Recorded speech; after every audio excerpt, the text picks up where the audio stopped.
भक्ति गणना लघुचेतसाम् उदारचरितारं तु वसुदैव कुटुम्बकम्।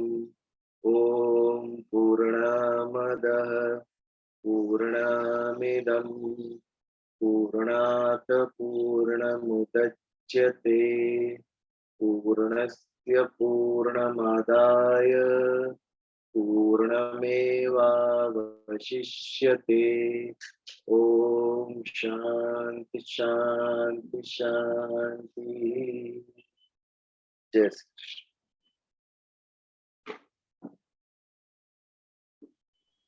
जय श्री कौन कृष्ण। भजन गा रहे हैं आज?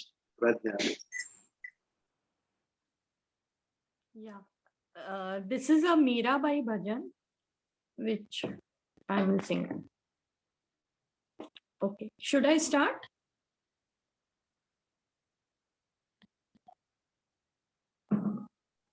Please start. Okay.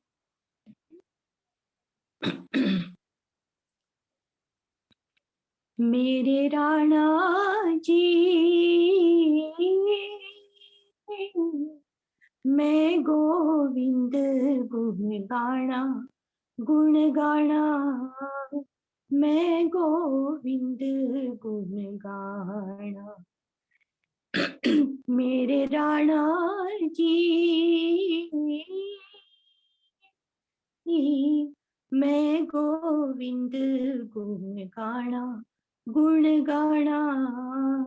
मैं गोविंद गुण गाना।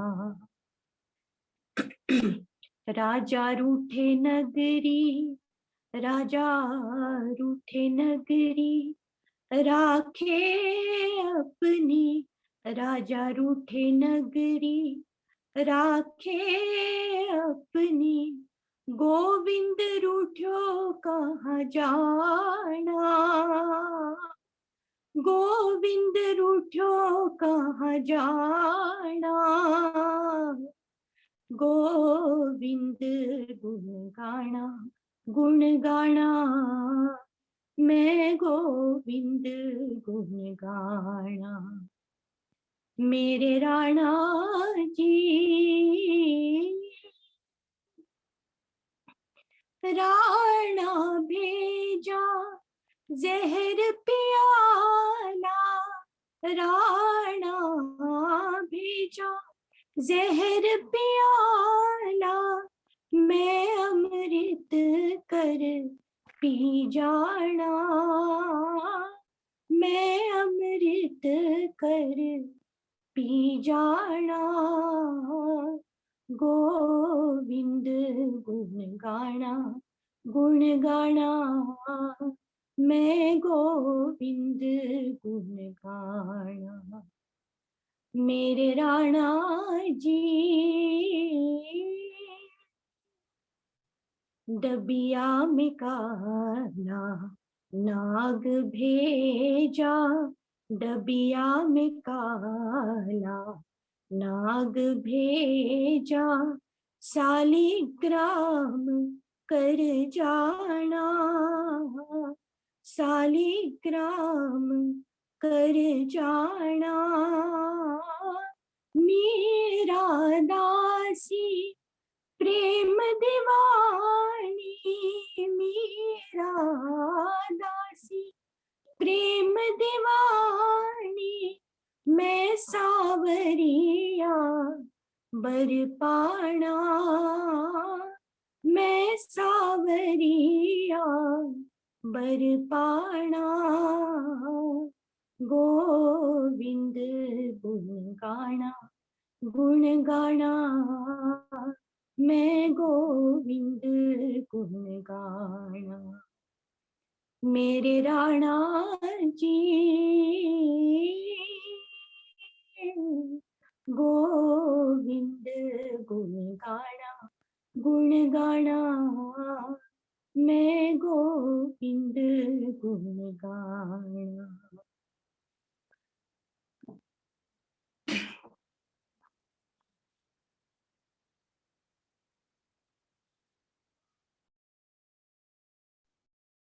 Is it over?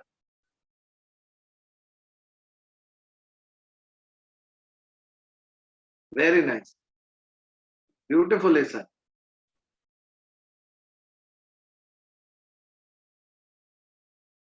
कर्मयोग का प्रारंभ किया पिछली बार हमने,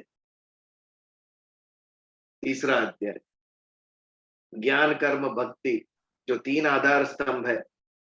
भक्ति योग से शुरुआत की हमने, ज्ञान योग या सांख्य योग का समापन किया, और अब कर्म योग का आरंभ किया। बहुत ही मार्मिक प्रश्न पूछा शुरुआत में ही अर्जुन ने, यदि ज्ञान श्रेष्ठ है कर्म से, तो हे जनार्दन, आप मुझे इस घोर कर्म में क्यों घसीट रहे? नियोजियसी केशव तत्किम कर्मणि घोरे माम नियोजियसी केशव। कर्म में तो खींच रहे, और कैसा कर्म? घोर कर्म, अपने इस स्वजनों की हत्या, ऐसे कर्मों में मुझे खींच रहे। यदि ज्ञान श्रेष्ठ है तो मुझे ज्ञान मार्ग पे चलने दीजिए। और आगे कहता है अर्जुन, व्यामिश्रणेव वाक्य न बुद्धिम मोहयसीव में। आप ये जो डबल बात करते हैं, मिश्र बात करते हैं, कभी ज्ञान की तारीफ करते हैं, कभी कर्म की तारीफ करते हैं, तो इसमें मैं क्या करूं? Confusing, ambiguous. मुझे क्लैरिटी दीजिए, मुझे क्या करना है? ज्ञान मार्ग लूं या कर्म मार्ग लूं?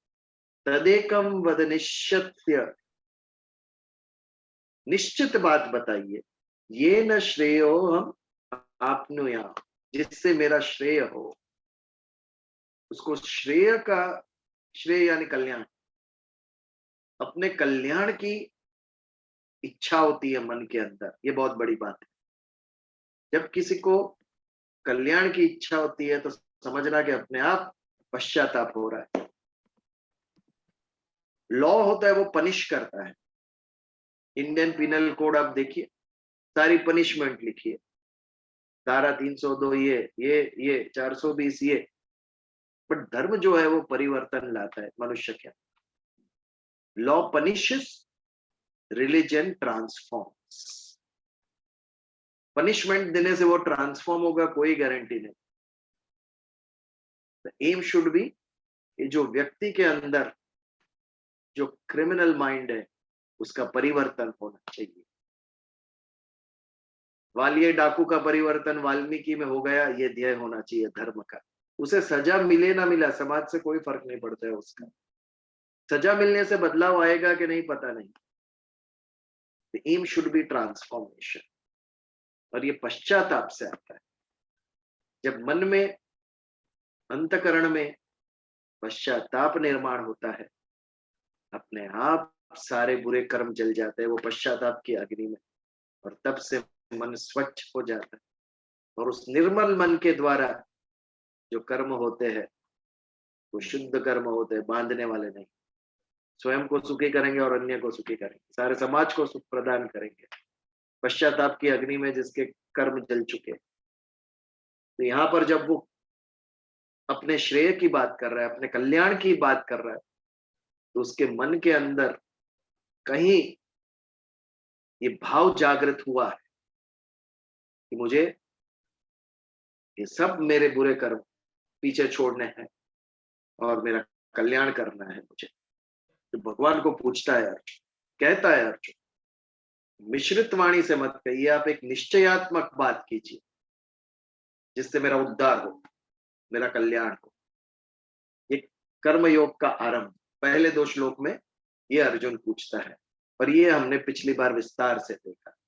अब आगे भगवान क्या उत्तर देते हैं, ये इंपॉर्टेंट है। तो तीसरे श्लोक से शुभारंभ करते हैं। लोके अस्मिन् विविधा निष्ठा पुरा प्रोक्ता मया नघ, ज्ञान योगेन सांख्यानां कर्म योगेन योगिना। क्लैरिफाई करते हैं भगवान। पहले तू निश्चय कर, यानी भक्त निश्चय करे, यानी साधक निश्चय करे कि आपको ज्ञान मार्ग पे चलना है या कर्म मार्ग पे चलना। सबकी रुचि अलग, सबकी क्षमता अलग। कर्मयोग सहज है, आसान है, बट ज्ञान योग कठिन है। कर्म करना आसान है, भूखे को खाना खिलाना बहुत ही आसान है, लेकिन मन के अंदर से सारी अपेक्षाएं निकाल के ईश्वर के ऊपर स्थिर करना, सारी इच्छाओं का निरासन करके भगवान में मन को प्रतिष्ठित करना बहुत कठिन है। जो आसान मार्ग है वो कर्म योग, जो कठिन है वो ज्ञान योग। तो आपकी क्षमता के ऊपर, आपकी रुचि के ऊपर आप मार्ग अपनाओ, चूज करो कि आपको कौन से मार्ग से साधना करनी है। लोके अस्मिन विविधा निष्ठा, दो प्रकार की निष्ठाएं होती है, एक ज्ञान योग और एक कर्म योग। लोके, व्हाट इज लोके? अस्मिन यानी ये, लोके यानी मनुष्य लोक। इस मनुष्य लोक में दो प्रकार की निष्ठाएं होती है। दोनों ही निष्ठाएं लौकिक है। लौकिक यानी इस लोक से जुड़ी हुई। ये दो निष्ठाएं देखते हैं हम। इस श्लोक में दो निष्ठाएं कही। कौन सी दो निष्ठा? एक कर्म योग और एक ज्ञान योग। कर्म योग देखते हैं। व्हाट इज कर्म योग?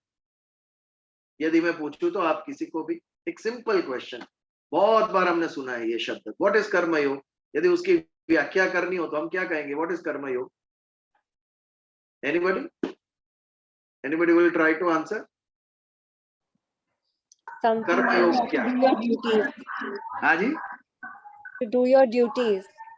do your duties. Okay, accepted partially. Anything else?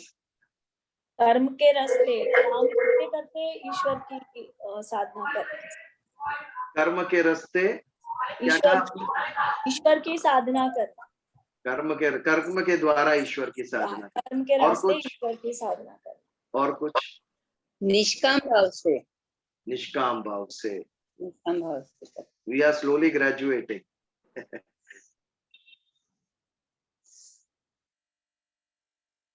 Nitin भाई, you are mute. We can't hear you. Sorry. हमारा जो भी व्यवसाय हो या हमारा जो भी काम है, उसको अगर हम सहज भाव से, जैसे अभी बेन जी ने बताया, निष्काम भाव से, without any strings attach to it, तो then we are moving towards कर्म मार्ग और वी आर डूइंग कर्म योग। Everybody is right, but not complete. Anything Can I give else? it a try? Who's that? Puneet here. हाँ, पुनीत भाई है, और मनीष भाई की भी आवाज आई थी, एक के बाद एक। हाँ जी, पुनीत भाई बताइए। भगवान ने हमको शरीर दिया है, तो जो हमको शरीर दिया है उससे हम हम क्रिया करते हैं, और जो हम क्रिया करते हैं, जो हम थॉट के साथ क्रिया करते हैं, उसे कर्म बोलते हैं। So our body is for karma, और कर्म वाले पाथ से जुड़ना, भगवान से जुड़ना, योग करना। सो कर्म योग का मतलब है कर्म करके भगवान के साथ योग करना। ओके, पास। Yeah, Vijal, क्या मनीष भाई? yeah. See, you need to remember God and do your duties and offer to Lord Krishna, basically without any attachment. There should not be any attachment. And offering, without that I have to get something, because of that I have to perform this activity. There should not be any attachment when you are performing and fulfilling your duties towards God. That's what I would like to. Good. Nobody is wrong. I would say that nobody is wrong. But we all are partially right. अभी देखते हैं what is कर्म योग. Very simple. सबसे पहले योग यानी, जैसे पुनीत भाई ने कहा, योग इज मिलन, आत्मा और परमात्मा, जीव और शिव, इनका मिलन, ये योग है। ये योग होगा कैसे? हाउ विल दिस योग फुलफिल होगा कैसे? ये होगा तीन प्रकार से। भगवत गीता ने तीन मार्ग दिखाए, ज्ञान, कर्म और भक्ति। बराबर। पतंजलि योग सूत्र, उसका भी ध्येय यही है, योग का ध्येय यही है कि आत्मा का परमात्मा में मिलन हो। और उसके जो 8 अंग बताए पतंजलि मुनि ने, दैट बिकेम अष्टांग योग। ये 8 अंग द्वारा या 8 लेवल्स द्वारा हायरार्की है, एक के ऊपर एक के ऊपर एक। जब ये आप कंप्लीट करोगे तो आत्मा का परमात्मा में मिलन होता है, यानी निर्माण आप इसे कह सकते हैं, मोक्ष कह सकते हैं। कर्म के द्वारा योग प्राप्त करना, कर्म के द्वारा आत्मा का परमात्मा में विलीन होना, ये कर्म योग। लेकिन ये कर्म है क्या? कर्म क्या है? मेरे सूक्ष्म, स्थूल और कारण, तीनों देह के द्वारा जो प्रवृत्ति हो रही है वो कर्म।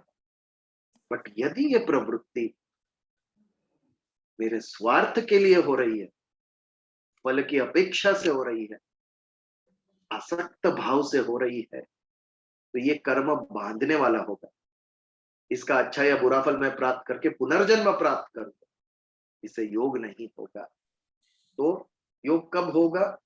योग जब अनासक्त भाव से कर्म होगा, इच्छा रहित भाव से कर्म होगा, स्वयं के लिए नहीं, अन्य के लिए और ईश्वर के लिए जो कर्म होगा उसके द्वारा योग प्राप्त होगा, और ये कर्म योग है। किसी ने कर्तृत्व कहा, that is also right. What is duty? हमारी इच्छा हो ना हो, लेकिन हम जो करते हैं वो हमारी ड्यूटी है। नितिन भाई ने अनासक्त भाव कहा, वो भी है। भावना जी ने निष्काम भाव कहा, that is also correct. Puneet भाई ने योग की भी व्याख्या करी, that is also. But simple, अपने आप को निकाल दो कर्म के पीछे से, अपने आप योग के मार्ग पर चलना शुरू कर दोगे। तो ये हुआ कर्म योग। मेरे द्वारा मेरे लिए जो हो रहा है वो कर्म, यदि उसके पीछे का भाव मैं नहीं लेकिन अन्य है, ईश्वर है, तो वो क्रिया हो गई। ये अंतर है कर्म में और क्रिया। मेरे लिए मैं कर रहा हूं वो क्रिया, और मेरी इच्छा के बावजूद जो हो रहा है, मैंने इच्छा नहीं की तो भी हो रही है। आपको मालूम है आप लोगों ने कितनी बार पलक जप की? सत्संग स्टार्ट हुआ तब से अब तक किसी ने इच्छा की थी? कितनी बार जपकनी है? नहीं, तो भी हो रहा है। ये क्रिया, आपका निश्चय नहीं था इसके पीछे, फिर भी हो रहा है। इसे क्रिया कहते हैं अथवा चेष्टा कहते हैं। चेष्टा का भी यही अर्थ है। बिना डिसीजन के जो होता है वो क्रिया, हम डिसीजन लेके जो करते हैं वो कर्म। और यदि ये क्रिया ईश्वर के द्वारा हो रही है तो उसे लीला कहेंगे। भगवान कृष्ण की लीलाएं, कोई मनुष्य की लीलाएं नहीं कहता है, भगवान कृष्ण की। जब डिविनिटी का टच होता है, दिव्यता का स्पर्श होता है किसी क्रिया के अंदर, तब उसे लीला कहते हैं। भगवान के द्वारा कर्म नहीं हो रहे थे, वो जब आगे आएगा भगवान अपने चौथे अध्याय में भगवान कहेंगे, तीसरे चौथे अध्याय में, मेरे उत्पत्ति का कारण क्या है, मैं जन्म क्यों लेता हूँ, साधारण मनुष्य का जन्म क्यों होता है और मेरा जन्म क्यों हुआ है। इसके ऊपर सुंदर बातें कही है भगवान, सोचने जैसी बात है। हमने कभी इस एंगल से सोचा? हमने सिर्फ कहानियां सुनी राम और कृष्ण की, लेकिन ये अवतरण हुए क्यों, उसके पीछे हेतु क्या थे, व्हाट वाज द डिफरेंस? एक मनुष्य जन्म लेता है और भगवान जन्म लेते हैं, कितना सुंदर अंतर दिखाया भगवान ने, बताया। वो आगे आएंगे तब उस पर हम विचार करेंगे। लेकिन ये कर्म योग, निष्काम भाव से जब हम कर्म करते हैं, उसके द्वारा जो आत्मा का परमात्मा में मिलन होता है, मोक्ष प्राप्त होता है, वो कर्म योग। ये कर्म होता है कैसे? दूसरा प्रश्न। कर्म योग पर हमने विचार किया, कर्म होता है कैसे? कर्म के लिए दो चीज आवश्यक है, एक मनुष्य का देह और दूसरा पदार्थ। आज कोई भी काम कर लो आप, आपके शरीर के द्वारा होगा ही, उसके बिना संभव ही नहीं है। हम समझते हैं खाली ये मेरे स्थूल देह के द्वारा हो रहा है, ये जो मैं बोल रहा हूँ वो कर्म है, मैं चल रहा हूँ वो कर्म है। जी नहीं, आप मन से जो सोचते हैं वो भी कर्म है, उसे भी कर्म कहते हैं। भगवत गीता के बुद्धि के द्वारा, मन के द्वारा जो कारण देह, उसके द्वारा भी जो होता है वो भी कर्म। तो यदि आप बैठे और कहे कि मैं तो कोई कर्म नहीं कर रहा हूं, असंभव। मन से भी आप कर्म कर रहे हैं। तो ये जो सूक्ष्म देह, स्थूल देह के द्वारा होता है वो कर्म।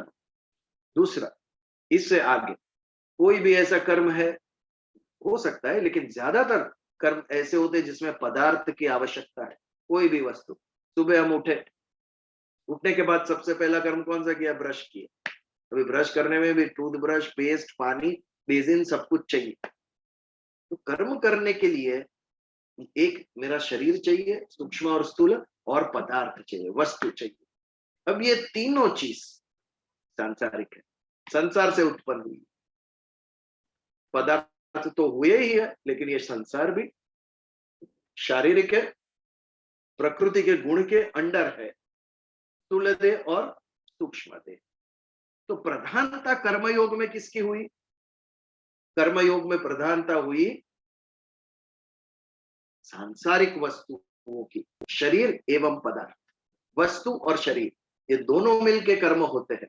ये दोनों ही प्राकृतिक है, दोनों ही सांसारिक है, दोनों ही इस लोक से उत्पन्न हुए। इसके लिए भगवान कहते हैं लोके अस्मिन विविधा निष्ठा। कर्मयोग प्रधानता संसार की है, सृष्टि की है। सृष्टि से उत्पन्न चीजों के द्वारा कर्मयोग होता है। ये एक बात। दूसरी, अंडरलाइन क्या करेंगे? कर्मयोग की प्रधानता संसार है, सृष्टि से उत्पन्न होने वाली वस्तु के द्वारा कर्मयोग हम करते हैं। दूसरी, ज्ञान योग। व्हाट इज ज्ञान योग? सांख्य योग। कर्मयोग के ऊपर हमने विचार किया, ज्ञान योग पे नहीं करेंगे हम विचार। Can I ask what is ज्ञान योग, सांख्य योग? इसको डिफाइन करने का प्रयास करेंगे कोई? व्हाट इज सांख्य योग? डिफिकल्ट? देखिए भगवान ने कितना सुंदर कहा ना, कर्म से ज्ञान कठिन है, उसकी व्याख्या भी हम नहीं कर सकते। व्हाट इज ज्ञान योग, सांख्य योग? 1 साल किया सांख्य योग हमने, 72 श्लोक। फिर भी मैं पूछूं सांख्य योग तो मुश्किल होता है बताना। व्हाट इज सांख्य योग? जैसे निष्काम कर्म के द्वारा हमने योग प्राप्त किया, तो ज्ञान के द्वारा योग प्राप्त करना, ये सांख्य योग। कौन सा ज्ञान? a plus b the whole square is equal to a square plus 2ab plus b square। सत असत का ज्ञान, सत सत असत असत का ज्ञान। Very nice. सत और असत का ज्ञान यानी क्या चैतन्य है और क्या स्थूल है, इसका ज्ञान। ये शरीर स्थूल है, असत है, जो मिटने वाला है, जिसका एक दिन अंत होने वाला है, जो उत्पत्ति और विनाशशील है, वो असत। सृष्टि से जुड़ा हुआ सब कुछ उत्पत्ति विनाशशील है, विकारी है, उसके अंदर बदलाव आता है, इट चेंजेस, अनित्य है, उसका एक दिन अंत आएगा। लेकिन मैं कौन हूं? मैं आत्मा हूं, मैं चैतन्य हूं, मैं अनादि अनंत हूं, मैं अविकारी हूं, मैं अविनाशी हूं। मेरे अंदर कोई बदलाव नहीं आता है, ना मैं घटता हूं, ना मैं बढ़ता हूं, ना मैं चेंज होता हूं। शरीर की 4 अवस्थाएं देखी हमने, बालपन, युवानी और वृद्धत्व, और उसके बाद पुनर्जन्म। बट ये सब शरीर की अवस्था है, मन की अवस्था, आत्मा की कोई अवस्था नहीं। आत्मा जैसा था वैसा। अब ये सत और असत का जब हमें बोध होता है, उसके बाद असत से संबंध विच्छेद और सत के साथ हमारा जुड़ना, ये सांख्य योग। आत्मा के अंदर स्थित होना, ये सांख्य योग। असत वस्तुओं से मेरा कोई संबंध नहीं। ये कब होता है? जब बोध होता है, आत्मबोध कहते हैं उसे।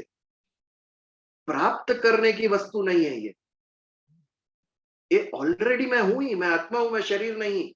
जो मैं ऑलरेडी हूं उसको प्राप्त कैसे करूं? असंभव। तो उसे क्या करना है? उसका बोध। अविद्या का आवरण चढ़ गया आत्मा के ऊपर, अज्ञान उत्पन्न हो गया कि मैं शरीर हूं, संसार से जुड़ा हुआ हूं।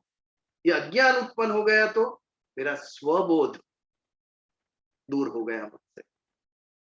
तो ये बोध होना, आत्मबोध होना कि मैं कौन हूं, मैं आत्मा हूं, ये सांख्य योग।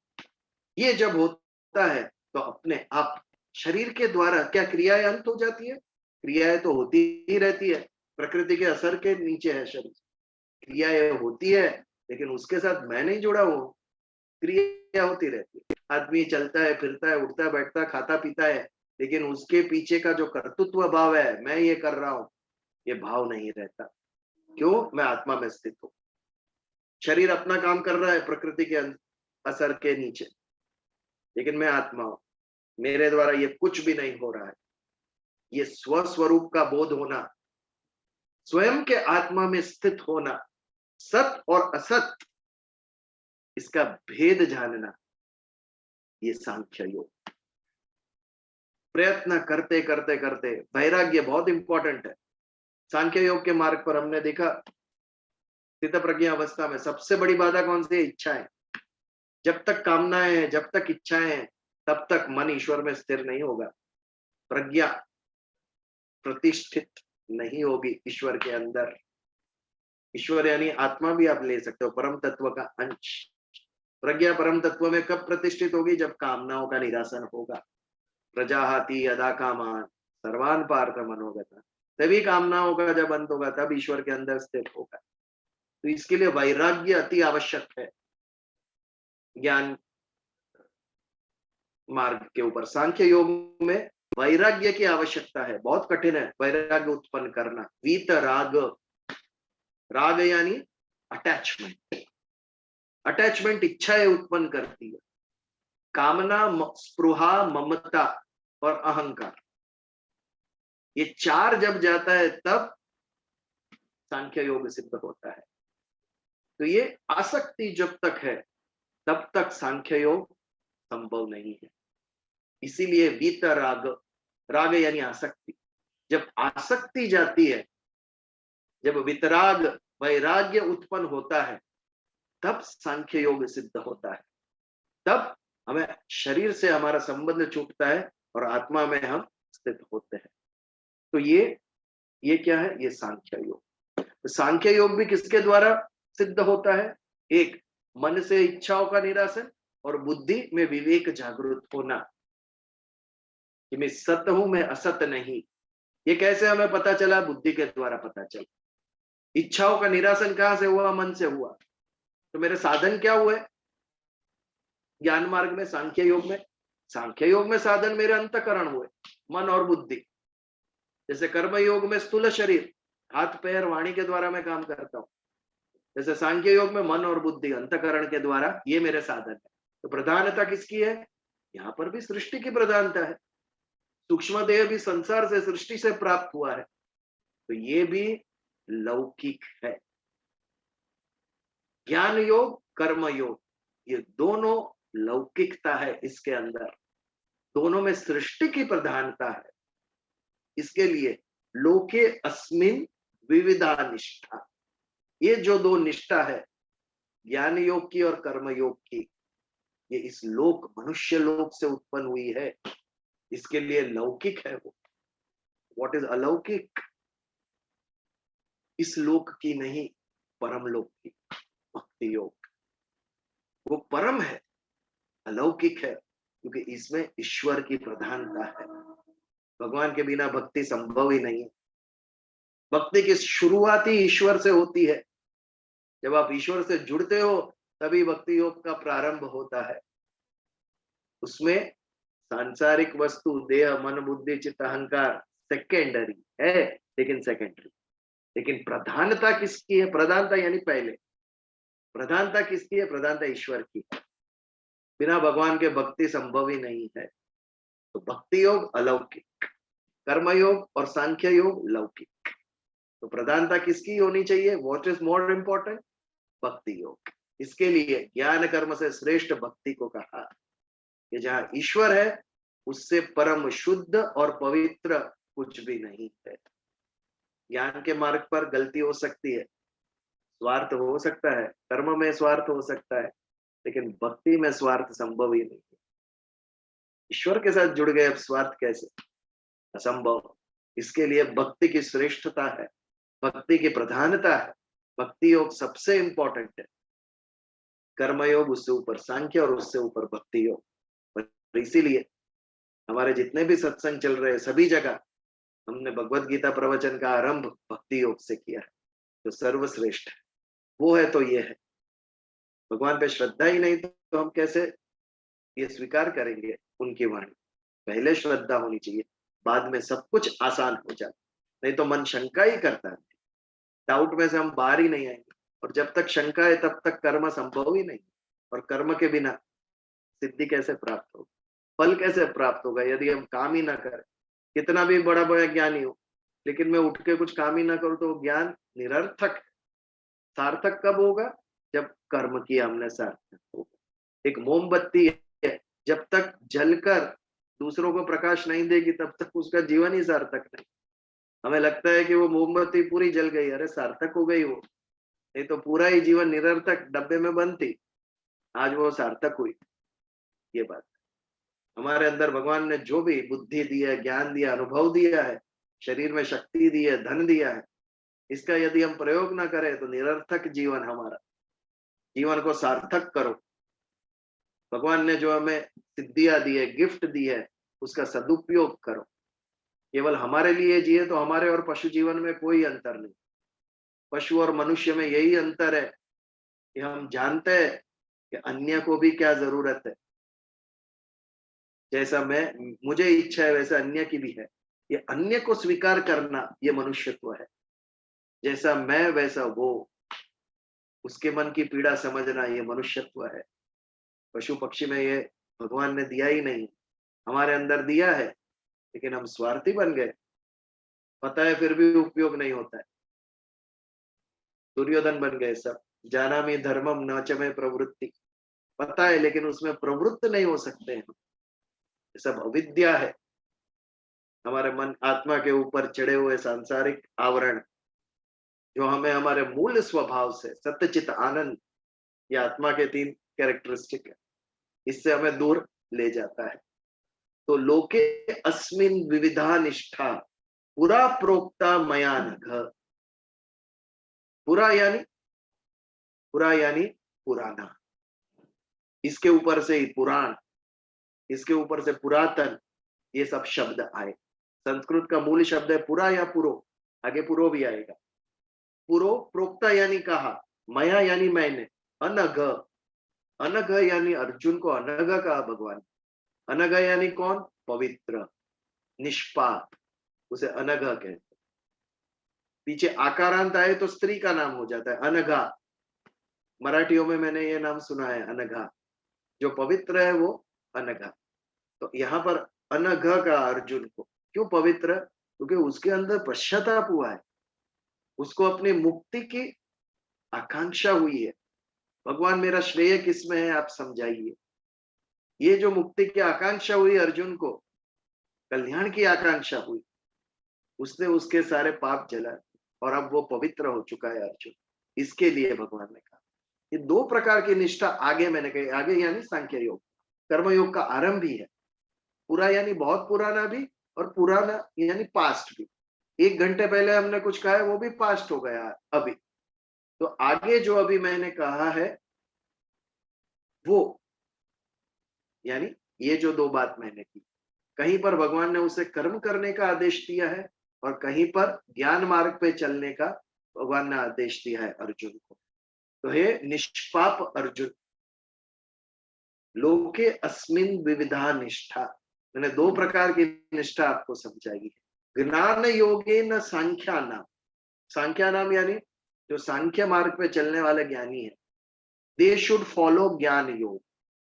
कर्म योगे न योगी, योगी यानी कर्म योगी, योगी यानी कौन? कर्म योगी। जो योगी है उसे क्या फॉलो करना चाहिए? कर्म योग। आपकी रुचि के अनुसार और आपकी क्षमता के अनुसार आप कोई भी मार्ग ले सकते हो, कर्म योग, ज्ञान योग या भक्ति योग। जो भावुक है, इमोशनल, वो नेचुरली भगवान की तरफ आकर्षित होंगे। जो इंटेलिजेंट है, ज्ञानी है, उसके माइंड में क्वेश्चन आएगा, विश्व क्या है, मैं कौन हूं, ये शरीर क्या है, आत्मा क्या है। क्वेश्चनिंग माइंड, जिज्ञासु वृत्ति है उसकी, जो ज्ञानी है वो, उसके लिए ज्ञान योग। और कुछ लोग है बहुत ही एक्टिव है, जिसके लिए कर्म उन्हें ज्यादा सुगम लगता है, उनके लिए कर्म योग। तो ज्ञान योगे न सांख्या नाम, कर्म योगे न योगी नाम। इस प्रकार की 2 निष्ठा अर्जुन मैंने आपको कही है। ये क्यों कह रहे हैं भगवान? क्योंकि अर्जुन का प्रश्न था। आप मिश्रित वाणी ना कहिए, निश्चित मुझे एक बात बताइए, मुझे क्या करना है। इसके लिए भगवान ने कहा कि तू योग मार्ग पे भी जा सकता है, ज्ञान योग मार्ग पे और कर्म योग मार्ग पे। तेरी निष्ठा किसमें है वो तू देख। ये दोनों लौकिक है, अलौकिक भक्ति योग है। तो ये तीसरे श्लोक पर हमने ये विचार किया। यदि इसके ऊपर कोई प्रश्न हो तो 1-2 मिनट हम ले सकते हैं, उसके बाद आगे बढ़ते हैं। एनी क्वेश्चन ऑन दिस श्लोक? બીજલ ભાઈ લેડીઝ ફર્સ્ટ. ઓકે બીજલ ભાઈ, ભક્તિ યોગ નું તમે જે કહ્યું હા. એ ભક્તિ યોગ ફોલો કરવા માટે પણ કર્મયોગ અને સાંખ્ય યોગ પાસ કરીને જવું પડે ને? ના, એકદમ તમારે એ મનનો ભાવ છે. તમે જેટલો ઉત્કટ ભાવ હશે ઈશ્વર ઉપર એટલો તમારો ભક્તિ યોગ સિદ્ધ થશે. એના માટે તમારે કોઈ કર્મ કરવાની જરૂર નથી કે તમારે કોઈ જ્ઞાન પ્રાપ્ત કરવાની જરૂર નથી. આ મનમાં ઉત્પન્ન થયેલો ભાવ છે ઈશ્વર પ્રત્યે, અને ખૂબ જ જે ભાગ્યશાળી હોય એને મળ્યા. ખૂબ જ ભાગ્ય લઈને આવ્યું છે એને. તમે જુઓ કેટલા ઓછા સંતો થાય છે આજકાલ. સંતો કોણ હતા, કયા કર્મ કર્યા, કે મોટા જ્ઞાની નહોતા એ લોકો. એ લોકોના મનની અંદર ભાવ ઉત્પન્ન થયો હતો ઈશ્વર પ્રત્યે, નિષ્કામ ભાવ. કારણ કે અંતઃકરણની શુદ્ધિ માટે કે એના માટે કર્મયોગ અને જ્ઞાન યોગ પહેલા જરૂરી છે, તો જ ભક્તિ ઉત્પન્ન થાય ને શુદ્ધ અંતઃકરણમાં. પણ એ તમે ગયા જન્મના આનાથી પણ લઈ આવો છો, પ્રારબ્ધથી. નહીં તો 10 વર્ષના પ્રહલાદે કયો જ્ઞાન ને કર્મ પ્રાપ્ત કરેલું? ક્યાંથી ઉત્પન્ન થઈ? 10 વર્ષના પ્રહલાદમાં ભક્તિ. 6 વર્ષના ધ્રુવમાં ભક્તિ ક્યાંથી આવી? અને અહીંયા આપણે જ્ઞાન અને કર્મ કરીને 80 વર્ષના થયા તોય ભક્તિ ના પ્રાપ્ત થઈ આપણે. એનું કારણ આ જન્મમાં નહીં, કદાચ આવતા જન્મમાં થશે. એ લોકો આગલા જન્મનું ભાતું બાંધીને આવ્યા છે. આજે 16 વર્ષના જ્ઞાનેશ્વર, 16 વર્ષનો યુવાનના માઇન્ડમાં શું ચાલતું હોય? આના મનમાં જ્ઞાનેશ્વરી ચાલતી, ભગવદ્ ગીતાનું રૂપાંતર કરે. આ પ્રારબ્ધ 10 વર્ષના. હાજી, આગલા જન્મની કમાણી હોય તો જ તરત જ ભક્તિ એટલી સહજતાથી આવે. 10 વર્ષના બાળક શંકરાચાર્યને સંન્યાસનો ભાવ થયો. 10 વર્ષના બાળકને સંન્યાસનો ભાવ. આ ક્યાંથી થયો? કયું જ્ઞાન મળી ગયું 10 વર્ષના? એટલે એમાં આપણું ભાગ્ય કે પ્રારબ્ધ જે કહીએ, એ પ્રારબ્ધ ક્યાંથી પ્રાપ્ત થયું? ગયા જન્મના સત્કર્મમાં. એને લીધે આ જન્મમાં મને સદભાગ્ય પ્રાપ્ત થયું. એવી રીતે એટલે જ પરમ છે ને ભક્તિ. भक्ति परम है। और कौन पूछ रहा? सॉरी, मैं गुजराती में ही बोलने लगा, ये मातृभाषा का प्रभाव है। तो बीजल भाई, एक सवाल था, जब श्री कृष्ण भगवान को मालूम है कि अर्जुन तो क्षत्रिय है, उसका जो जन्म हुआ है क्षत्रिय जन्म हुआ है, उसको कर्म योग ही उसको सुहाने वाला है, वो कर्म योग के मार्ग से ही योग प्राप्त करेगा। तो this is because we are learning, it's the early stages of Gita, इसीलिए उन्होंने ये सारी व्याख्या दी है, पूरा इसी वजह से दी है कि ज्ञान योग भी है, but it is not relevant to him, but it is still just to elaborate on the various things, right? No, उसके मन की जो स्थिति थी ना, उसके लिए उसे पहले सांख्य योग कहा। उसके मन में क्या भाव था? मैं इन लोगों को कैसे मारूं? इसके लिए ये जो उसके अंदर डर था वो दूर करने के लिए भगवान ने कहा, तू जिसे मारेगा वो शरीर है, उसकी आत्मा कभी नहीं मरने वाली है। ये उसका भय दूर करने के लिए भगवान ने पहले शरीर और शरीरी का विवेक समझाया उसे, आत्मा और शरीर में क्या डिफरेंस है, just to remove this fear out of his mind that he is killing these people, but वो उनके शरीर मर रहे हैं। हाँ जी, आई थिंक उनको ऑप्शन भी एक तरह से समझाया, शायद श्री कृष्ण ने अर्जुन को 3 ऑप्शंस भी दिए एक तरह से, कि तुम या तो कर्मयोगी बन जाओ, या तुम भक्ति मार्ग ले लो, या तुम सांख्य योग ले लो। तो he wanted Arjun to make the choice himself, कि चूंकि मैं एक योद्धा हूँ, क्योंकि मैं क्षत्रिय हूँ, क्योंकि मुझे धर्म का संस्थापन करने के लिए मैं ये युद्ध कर रहा हूँ, धर्म युद्ध। So I think he didn't want to impose on Arjun कि तुमको हथियार उठाने ही तुम्हारा ऑप्शन है। He wanted to give him the option। Option देने के लिए पहले ज्ञान देना पड़ा, नॉलेज देनी पड़ी, and then he allowed Arjun to make the right choice। तभी Arjun could This is the stage when he is giving the options. It is like making him aware or Yes. giving him bifurcation of the various types of the various types of salvation journeys that he can take. to attain salvation. And plus, I think that, knowing that Mahabharata would be an epic, Mahabharata would be related to people in the Hindu community, in the Hindu religion for many, many, many thousands of years. So maybe this was a very good way to present this kind of knowledge in a very situational, in a very contextual situation. अगर आप randomly कोई भी उपनिषद या कोई कुछ नहीं पढ़ेगा, आप ऐसे ही किसी ने कोई भाषण दिया, कोई ज्ञान दिया, तो शायद कोई नहीं सुनेगा. पर चूंकि ये इस कॉन्टेक्स्ट में भगवान ने अर्जुन से ये कहा, तो इनडायरेक्टली हम लोगों तक ये नॉलेज इसीलिए पहुंच रही है क्योंकि हम खुद अपने आप को भी कभी-कभी ऐसे सिमिलर सिचुएशंस में पाते हैं और तब हम इसको रेफर करते हैं. This is the concept of the Gita itself, that we are Arjun and Prabhu is giving us the Gyan. Yeah. So Gita ka concept to wo hai. But I'm just trying to understand why, because of course that's what I was telling Bijal Bhai also, that this is the early stages of Gita. We are still on chapter 3. But as we slowly move into the other chapters, he will clearly say कि boss, अभी मैंने आपको सब समझा दिया है. This is the path for you, and तभी स्मृति आएगी, ऐसा वाला स्टेज आता है. अर्जुन के लिए कर्म करना आवश्यक है. There is no second option. But ये कर्म करने के लिए कुछ उनके मन के अंदर बाधाएं उत्पन्न हुई थी, जो उसके पारिवारिक जो रिलेशंस थे सामने वो थे. तो ये उसके कर्म करने के लिए उसे सुगमता प्राप्त हो, उसके मन के कॉबवेब्स क्लियर हो, उसके लिए भगवान ने उसे सांख्य ज्ञान कहा कि तू पहले समझ. तू अगर समझ गया तो फिर तू तेरी ड्यूटी आसानी से करेगा. हमारे माइंड में जब तक डाउट है ये होगा कि नहीं, होगा ही नहीं, कभी नहीं होगा. लेकिन डाउट क्लियर हो गया तो हम कॉन्फिडेंस से वो काम करेंगे. ये बात है. इसके लिए पहले ज्ञान से अगर क्लैरिटी ऑफ माइंड आ गई तो वो कर्म सुगमता से कर सके. उसके लिए अनिवार्य है. He has no options. वर्ण आश्रम व्यवस्था के अनुसार उसे आंख बंद करके युद्ध करना है. ये बात, आंख बंद करके युद्ध करना है. Anything? I think Ami was asking something. No? Okay. Anything else? हाँ बोलो नितिन. વિજલભાઈ બે વસ્તુ.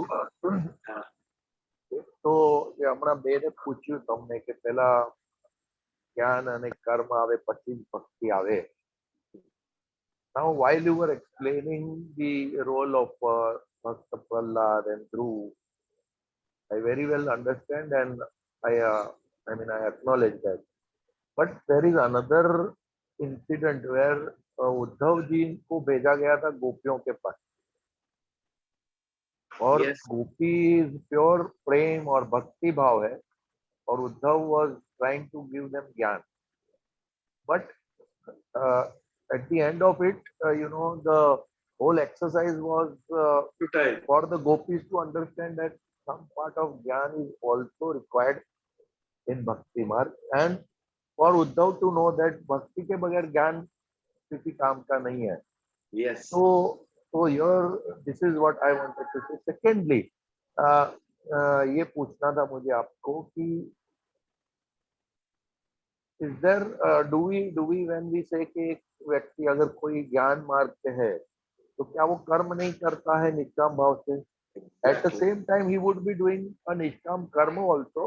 So purely, I think purely one cannot be purely doing only jnana or only karma. Bhakti, I think, can be done in an isolated way. But jnana or karma जो दो हैं, वो in isolation or in one cannot be in absence of the other. This is my understanding. Please Nitin correct. भाई, if you ध्यान से अगर आपने सुना होगा, एक शब्द मैंने बहुत बार रिपीट किया, प्रधानता. Yeah. See, Okay. ये दोनों इंडिपेंडेंट नहीं है, ज्ञान और कर्म. लेकिन कर्म में मुख्यता किसकी है, प्रधानता किसकी है? निष्काम भाव की. काम भाव का. ये प्रधानता है उसकी. उसके बिना कर्मयोग सिद्धि नहीं होगा. लेकिन ये निष्काम भाव इज राइट, सकाम भाव इज रॉन्ग. इस ज्ञान कहां से आया? मुझे ज्ञान की भी आवश्यकता है. बोथ आर इंटरट्वाइंड, लेकिन प्रधानता अलग है. दोनों में प्रधानता अलग है. कर्म योग में निष्काम भाव की प्रधानता है, ज्ञान योग में विवेक की प्रधानता है, सत और असत का भेद इसकी प्रधानता है। इसका अर्थ ये नहीं है कि वहां पर निष्काम कर्म नहीं हो रहा है, that is secondary। Got it. और यहाँ पर प्रधानता मैंने हमेशा कहा है, Yes, sir. मुख्य ये है, बट निष्काम भाव मुख्य है कर्म योग में, लेकिन सत और असत का विवेक तो है ही, नहीं तो मैं निष्काम होऊं कैसे? Got it. Got it. 90% प्रजा सकाम क्यों है? क्योंकि ये ज्ञान ही नहीं है, सत और असत का विवेक ही पता नहीं है, इसके लिए निष्काम भाव उसके अंदर उत्पन्न नहीं होता है। ये बात तो दोनों है, यू आर 100% राइट, बट प्रधानता हमें देखनी चाहिए, मुख्यता, मुख्य, this is more important, that is secondary. कर्म योग में विवेक इज सेकेंडरी, ज्ञान योग में निष्काम भाव इज सेकेंडरी, विवेक की प्रधानता। ओके, एनीथिंग एल्स या आगे बढ़े? आगे बढ़ सकते हैं, नहीं बढ़ सकते, 10:30 हो गए आज, तो नया श्लोक हम शुरू नहीं करेंगे, ठीक है? अगले मंगलवार हम सोच रहे थे कि पुनीत भाई के यहाँ पुनः प्रारंभ करें प्रत्यक्ष सत्संग का, लेकिन ईश्वर को मंजूर नहीं है, ये तीसरा वेव भेज दिया उन्होंने, तो हमें पुनः प्रतीक्षा करनी पड़ेगी, ये तीसरा वेव भी कभी समापन होता है, शायद ये समुद्र के वेव की तरह अनंत आते ही रहते हैं, उसमें कोई अंत ही नहीं होता है। लेकिन प्रार्थना करें भगवान को कि पहले जैसा वापस हो।